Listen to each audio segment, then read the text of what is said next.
Now at 5, a hot button issue is front and center today, the cost of the death penalty. Nebraska Attorney General Doug Peterson is crying foul over a Creighton expert's claims the state would end up paying millions to keep inmates on death row. Senior reporter Jake Wazakowski now with both sides of the contentious debate.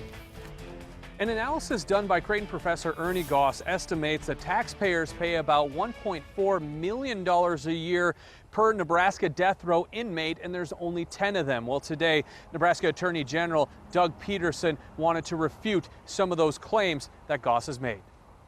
We have carefully reviewed that report, and we feel that it is extremely inaccurate. AG Doug Peterson says the cost for a death row inmate is not significantly higher than any other first-degree murder convict. He says the report by Dr. Goss that says Nebraska spends $14 million a year on death row inmates is way off. Peterson used 10 cases of people executed on death row in Nebraska, which he says shows they only have about 3 more trial days compared to others, don't get more appeals, and the housing isn't any more expensive. But what really drives the cost of any first-degree murder case is the complexity of the case, and to suggest otherwise is not accurate based upon our own experience and based upon the information provided in the history of these 10 cases. Goss's report suggests death row inmates average about 89 total court dates, and the money totals are based on Nebraska census information and numbers from other states. Senator Kate Bowles, on behalf of Retain Adjust Nebraska, says the 10 death row inmates take a whole prison wing that could house 30. They get 40 different appeals, and there's 3 parts to their trial instead of 1.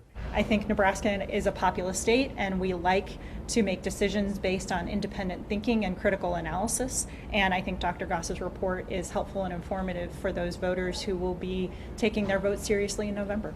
While Peterson said there are significant discrepancies in the cost, he didn't provide what he believes is the actual number. There's no significant difference between the annual incarceration cost of a death row inmate and any other inmate in a single cell. The general election is November 8th. I want to make sure that you're informed when you get to your polling place about what you're actually voting on. The legislature did vote to repeal the death penalty in 2015. So this referendum actually says if you want to retain that repeal or repeal that repeal. So if you are pro-death penalty, you would want to check repeal. And if you're anti-death penalty, you would want to check retain.